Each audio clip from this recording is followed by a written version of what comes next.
Observe the Sabbath, punch thy neighbor.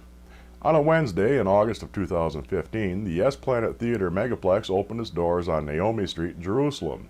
Although Cinema City, a 19-screen behemoth just 15 minutes away, had been operating for 2 years, Mr. M. Greidinger, CEO of the new Megaplex, asserted at the grand opening that his theaters will change the way audiences see movies. Everyone lived happily ever after until sundown on Friday, the beginning of the Jewish Sabbath. Sometimes it's hard to know what God wants. While the Torah indicates that picking up sticks on the seventh day is punishable by a horrific death, God seems more relaxed about blocking roadways, throwing rocks at police, and beating up journalists.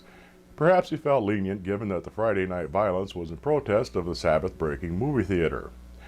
As is often the case, the city leaders attempted to placate the violent. As is often the case, the 99% has borne the entire burden of nonsensical government policy.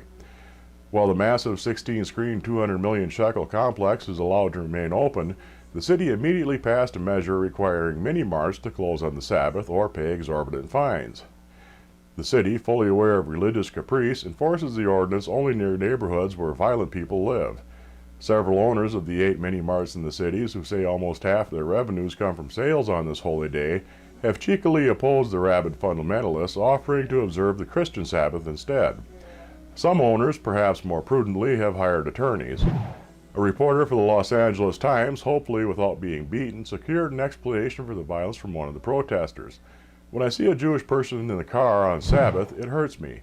Any threat to my lifestyle, and I'm going to protest. People want drugs. Centuries ago, in some parts of the world, the punishment for smoking tobacco was physical mutilation. Selling marijuana can still result in a prison sentence in some parts of the U.S. In Quebec, while wine can be sold legally, it's primarily available only at SAQs, government-owned shops that charge high prices for low quality. People want drugs. State interference has always given rise to underground markets. Observant Jews in Canada are perhaps more likely to bootleg than the general populace. In addition to being overpriced and underdrinkable, kosher wines are poorly represented in the SAQs. In 2010, police seized some 1,200 bottles of wine from a synagogue in the Outremont neighborhood of Montreal, illegal because it had been smuggled in from Ontario. The wine there is no better than in Montreal, but it costs far less.